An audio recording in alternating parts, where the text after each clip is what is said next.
رانی چڑیا کی شادی کو 5 سال گزر جاتے ہیں۔ ان کی 4 بیٹیاں ہوتی ہیں، مگر ان کے گھر میں لڑکے کی پیدائش نہیں ہوتی۔ اس کے شوہر کی خواہش ہوتی ہے کہ اس کا بھی ایک بیٹا ہوتا، جو اس کی اس دنیا سے جانے کے بعد اس کی جائیداد کا وارث ہوتا۔ اس کا شوہر اپنی بیٹیوں سے بالکل بھی محبت نہیں کرتا، وہ انہیں بوجھ سمجھتا تھا۔ وہ اپنی بیوی کو ہر وقت دھمکی دیتا تھا۔ وہ کہتا تھا، سنو رانی، اگر اب کی بار ہمارے گھر میں بیٹی پیدا ہوئی تو میں تمہیں طلاق دے دوں گا اور دوسری شادی کر لوں گا۔ تم اپنی بیٹی کو لے کر یہاں سے چلی جانا۔ رانی چڑیا رونے لگتی ہے۔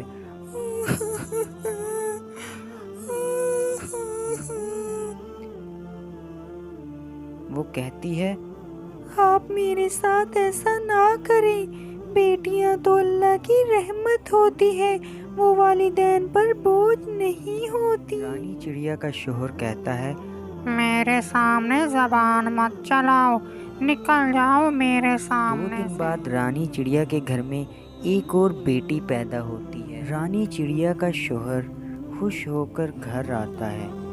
اسے یقین ہوتا ہے کہ اب کی بار اس کے گھر ضرور بیٹا پیدا ہوگا، لیکن اب کی بار بھی اس کے گھر بیٹی پیدا ہوتی ہے۔ رانی چڑیا کا شوہر اپنی بیٹی کو دیکھ کر بہت غصہ ہوتا ہے۔ وہ اپنی بیوی سے کہتا ہے، ارے کیا 4 بیٹیاں کم تھیں کہ تم نے ایک اور بیٹی پیدا کر دی؟ اب میں لڑکیوں کی فوج کو نہیں پال سکتا، میں جا رہا ہوں دوسری شادی کرنے۔ یہ سن کر رانی چڑیا رونے لگتی ہے۔ پھر رانی چڑیا کا شوہر وہاں سے چلا جاتا ہے اور پیلی چڑیا سے شادی کر لیتا ہے۔ ادھر رانی چڑیا کے بچے بھوک سے رو رہے ہوتے ہیں۔ پھر رانی چڑیا لوگوں کے گھروں میں کام کرنا شروع کر دیتی ہے اور لوگوں کا بچا ہوا کھانا گھر لے کر آتی ہے اور اپنے بچوں سے کہتی ہے، بیٹا بیٹا یہ دیکھو، کوے انکل نے سونپ دیا ہے۔ اس کی بیٹی کہتی ہے، ماں آپ لوگوں کا بچا ہوا کھانا مت لایا کرو، کل بھی کھانے میں بال تھے، مجھے یہ کھانا نہیں چاہیے۔ یہ سن کر رانی چڑیا رونے لگتی ہے۔ ادھر پیلی کا بیٹا مٹھو پیدا ہوتا ہے، جسے دیکھ کر اس کا شوہر بہت خوش ہوتا ہے۔ مٹھو کا باپ اس کے لیے بہت سارے تحفے لے کر آتا ہے۔ اتنا لاڈ پیار دیکھ کر مٹھو بگڑ جاتا ہے۔ وہ روز اپنے دوستوں کو دعوت پر بلا کر اپنے والد کا خوب سارا پیسہ ضائع کر دیتا ہے۔ پھر ایک دن مٹھو اپنے والد سے کہتا ہے، بابا جانی، آپ اپنی ساری جائیداد میرے نام کر دیں۔ بیٹا ابھی تو میں زندہ ہوں، جب میں مر جاؤں گا تو میری ساری جائیداد کے وارث تم ہی ہو۔ لیکن مٹھو نہیں مانتا اور وہ غصے میں اپنے والد کو زخمی کر دیتا ہے۔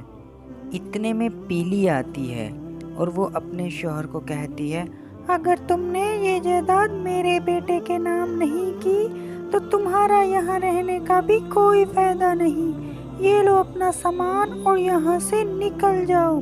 اس صدمے سے اس کا شوہر نیچے گر جاتا ہے۔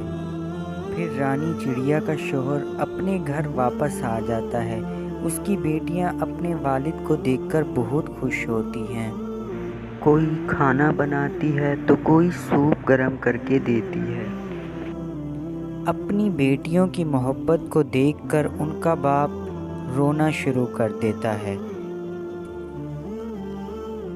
اور رانی چڑیا سے کہتا ہے، مجھے معاف کر دو، میں نے تم پر اور اپنی بیٹیوں پر بہت ظلم کیا ہے، مجھے اپنی بیٹیوں کو بوجھ نہیں سمجھنا چاہیے تھا۔ بیٹا ہو یا بیٹی، دونوں ماں باپ کے بڑھاپے کا سہارا ہوتے ہیں، اور بیٹی تو اللہ کی رحمت ہوتی ہے، یہ پرائی ہوتی ہے،